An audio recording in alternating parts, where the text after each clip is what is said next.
What's up everyone? So this vlog entry is a little bit different than usual. I have kind of a review or kind of like, I guess, an overview of my workflow because yeah, this is my first affiliate partnership with a YouTube video. So it's with Dehancer film emulation. All the links will be below. I'm gonna kind of get into that later. Yeah, it's my first one. It's kind of crazy, but I didn't think I would ever get here, so it's a little proud moment for myself. I'm kind of excited to make this video because this whole video is created with Dehancer. Well, first, disclaimer, Dehancer did reach out to me to make this review. They told me I didn't have to say anything specific, so they kind of just asked me to review it in my own way. They wanted an honest review. They also wanted me to kind of just explain my workflow and even if I didn't want to do that, they kind of just told me just integrate it with however I typically make my YouTube videos. So yeah, it's kind of cool. Yeah, we'll go straight into it. Long story short, I do love it, but I do understand how it's not attainable for some people, given the price or the monthly or the annual subscriptions. Yeah, but I think if it fits within your budget, I say at least try it. At least for me, it's improved my workflow, and I feel like it's maybe the easiest way to get the, that film look that everyone wants, or just give you the option to get the film look. Yeah, I'll kind of go more into detail, I guess, in a later part of this video. Yeah, I'll show some of my workflow. I'll kind of show you what I use to get, like, to get the certain colors that I have, or to get, like, I don't know, just to get to, I guess, the end result. I'll try my best not to overcomplicate it because that's a really big pro of the Dehancer plugin. It's super easy to use, and I think I'll get into it a little bit later. There is, wait, hold on. Okay, so I finally get to fill in, let me see. I finally get to fill in the second eye. I guess for context, this is a Daruma. Let me Google it really quick. I don't want to say the wrong thing, but hold on. All right, so this is a Daruma. You paint one of the eyes when you set a personal goal, so you paint one of the eyes when you set a goal or make like a personal wish, and once you achieve the goal or your wish comes true, you fill in the other eye. My personal goal for 2025 was to work with a brand, and posting this video achieves that goal. So yeah, I'm super grateful for it. I didn't think I would get here, but here we are. And yeah, thank you, Dehancer, for allowing me to achieve that goal. Yeah, let me just fill this out so it's just...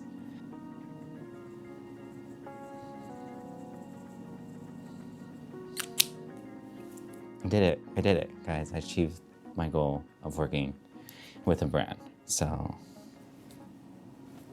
it's just kind of crazy. Yeah, I'm just like super happy, super grateful, But here is the final Daruma filled out. Here's the final Daruma. So again, thank you, Dehancer, for making this happen. I know there's like a third part I'm supposed to do. Let me also Google that. So after both eyes are colored in, traditionally you return this to the temple that you bought it from, which that means I would have to go all the way to Japan, and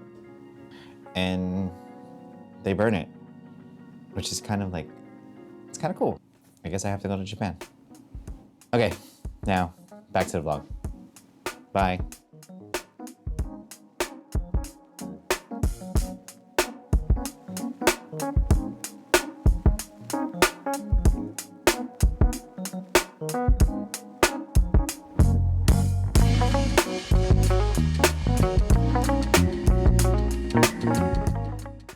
What's up everyone? So real quick, I really need coffee right now. I haven't slept since yesterday.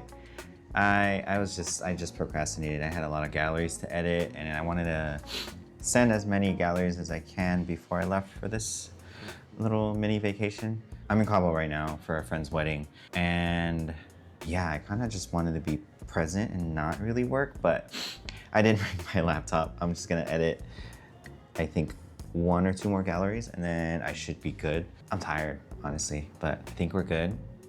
It's kind of nice. This view is really nice. Let me show you the room really quick. Front door. All right, so this is front, and then this is the room. It's gonna get hella bright, so let me. So yeah, so this is outside, and there's a bathtub outside. I forgot 2 things for this vlogging setup. I forgot my cable, like my cable that connects my DJI mic to the camera. Fortunately, I brought backup cables, and I also forgot my tripod. So I'm kind of just, I'm like literally just holding it in my hand here. So that's gonna be interesting. So, but yeah, I'm super excited to be here. I'm super happy to be here. Nice little day off, because August I had 1 day off the entire month. So yeah, I'm gonna go grab coffee now. I'm starving, so. Anyways, I'm at Hard Rock Hotel in Cabo. I'm gonna figure out what to eat, but I think first I really need coffee. I'm starting to get like a headache. Okay, bye.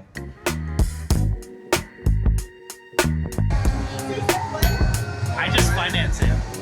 I don't do it for real. That sounds sad. Where are we at? Los Cabos. Here in my cabana. What are we here for? Oh my God, mine and my husband's wedding. Oh, actually, we're also here for Benji's listening party. International. He's gone international. Benji's just here for the content at this point. Just kidding. He's actually invited. Would you guys like a shot? Would you like a shot? Shot?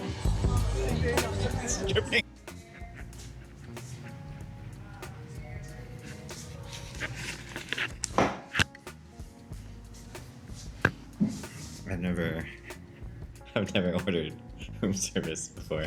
This feels hella weird.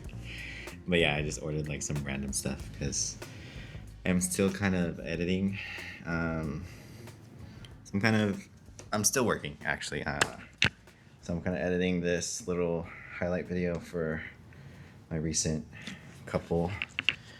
Yeah, so I got a little hungry, so I decided to order something instead of going down. Everyone here was telling me just to order room service, just so, you know, so it's convenient. So it just felt kind of weird because I've just never been the type to order anything like that. I don't know how to act. So yeah, I'm gonna eat. Probably just finish this little highlight video, and then I think we're gonna have dinner. So I'm eating before dinner, but you know. But yeah, okay, bye.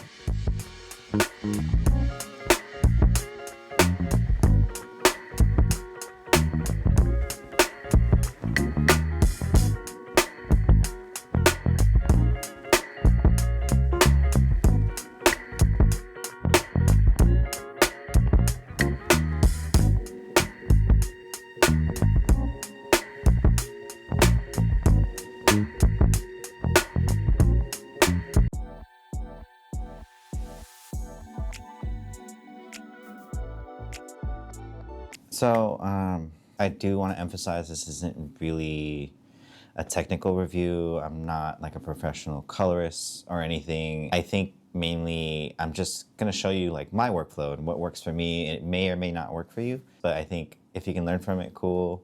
If you don't agree with it, that's fine too. But honestly, this is what helps me achieve the colors that I get in my vlogs. Yeah, if you're interested, I think just follow along. I'm gonna try to make it like super quick. I don't think I wanna get like too much into detail. There are other YouTube videos that also get like super in depth about it. So if anything, watch those. My goal here is just to show, I just wanna make it as simple as possible. So yeah. All right, so real quick, I'm just gonna reset this node. And yeah, so this is S-Log3, and I do have exposure and white balance nodes here. I probably won't even touch it.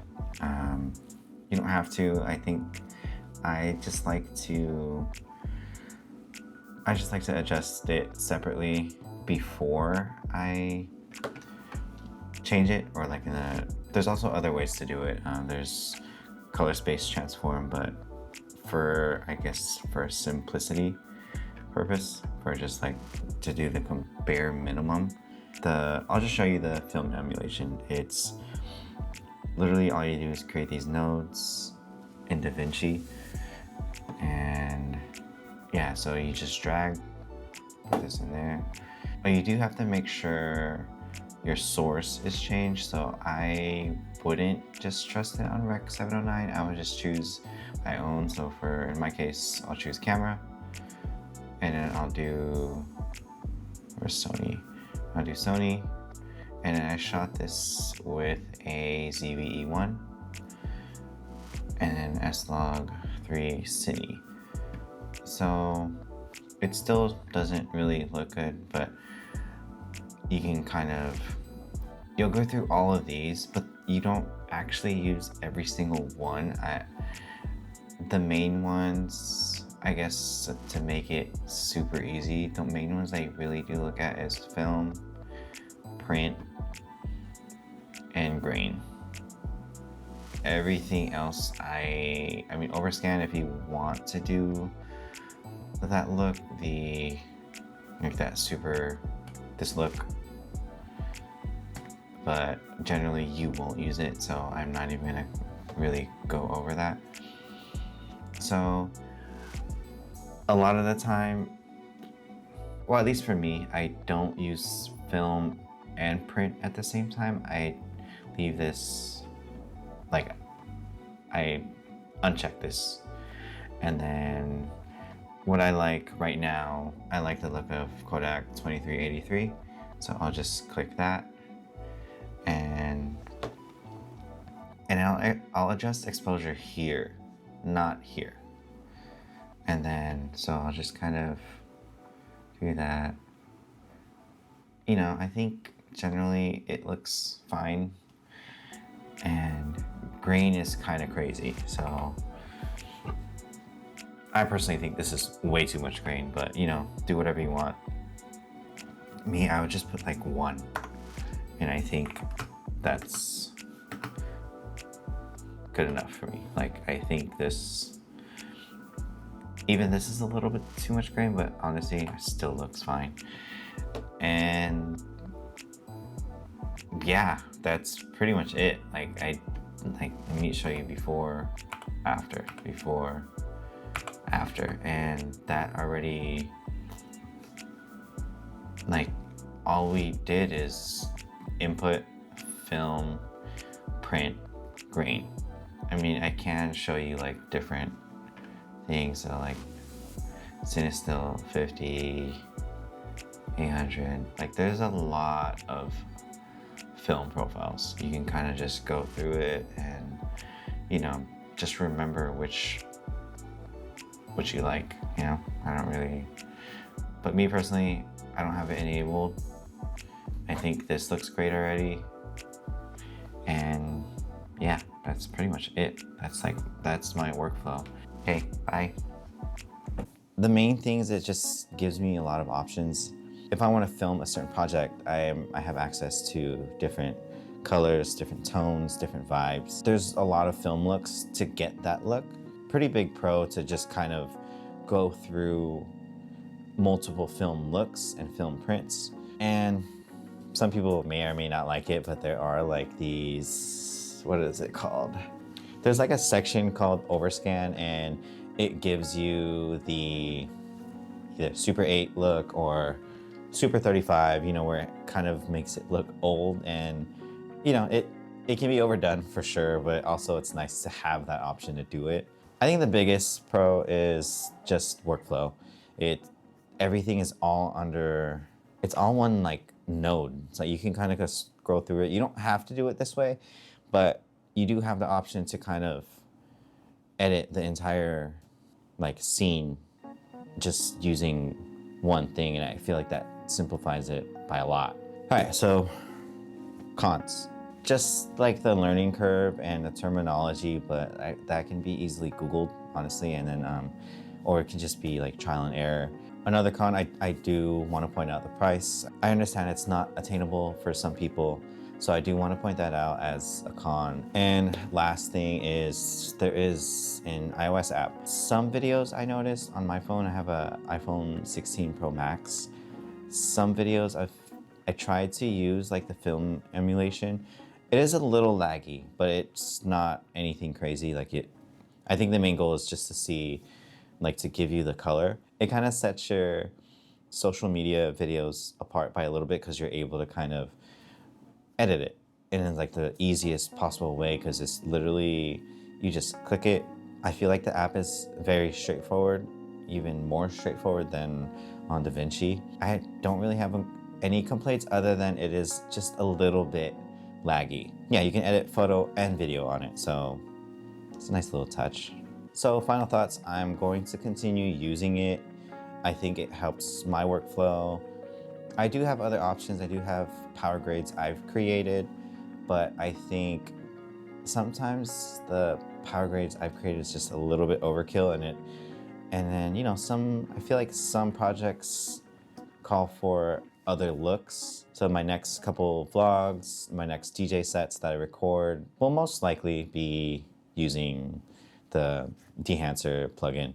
And yeah, I have a couple wedding videos coming up, so I'm most likely going to be using Dehancer for those too. So thank you, Dehancer, for reaching out and allowing me to collaborate with you for this video. And yeah, I'm just kind of excited to see where this channel goes. Yeah, I'm just super grateful for all the opportunities that are kind of just coming around. So thank you.